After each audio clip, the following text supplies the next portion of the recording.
bang bukan? Mga item belum terima padanya. Oh, Kalis. oi kali. Kira belum kadang pegah. Ha? Gimana tu Beji? Pergi le. Beji kan? Kalau itu macam baju tu. Itu si kakak kena itu. Nolu le. Itu si kena itu kan? Itu baju tu. Kita rayu bro, katakan bro, kau ungkapkan dengan kata-kata bro tu. Jujur. Itu bukan kau berat jedai. Kita mati juga. Mai dia ungkapkan dengan kata-kata. Otek. Bahai tu. Itu. Rosa. Betul. Im. Bukan ini ke. Ilmu. Mana bahasa Indonesia kau ungkapkan? Kau ungkapkan mana? Bang Khalil atau mana? Mas Khalil. Aku mau ngomong sesuatu ni.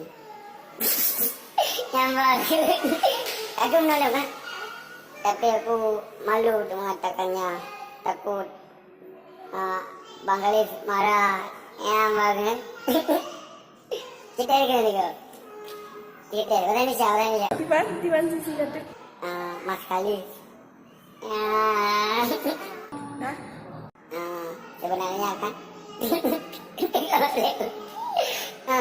sebenarnya kan aku mau mengatakan sesuatu pada dirimu. Ya, tapi malu untuk mengatakannya. Takut Bang Khalil marah.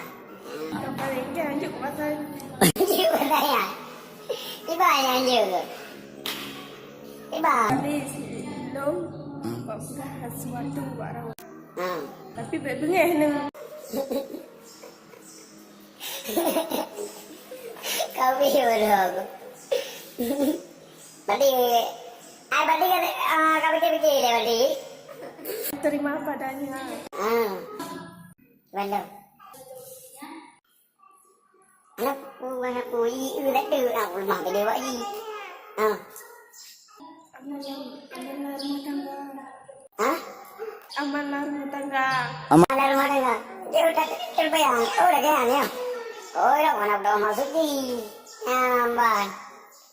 Betul, serius. Cici tes ungkapkan dia kata-kata. Okey, Cici. Yang pura-pura lebih kali. Ikut. Agak penuh.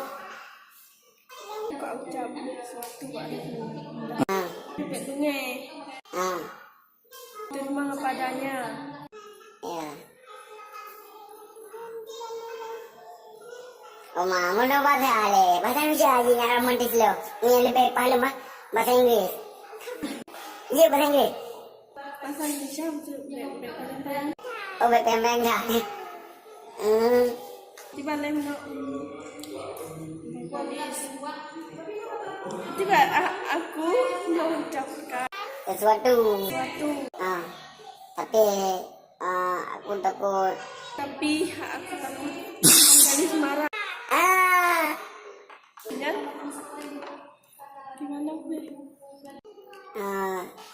Gini Mas Khalil.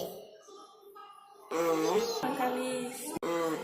Aku sebenarnya Aku sebenarnya udah lama cinta sama abang. cinta sama abang. Tapi Tapi aku malu untuk mengatakannya. aku malu untuk mengatakannya. Cuma yang terpendam di dalam hati. Terpendam dalam hati. Roro kamu bawa apa pun. Bagus. Gimana itu? Di gimana? Kadang kalau mau tadi itu pakai tim terus.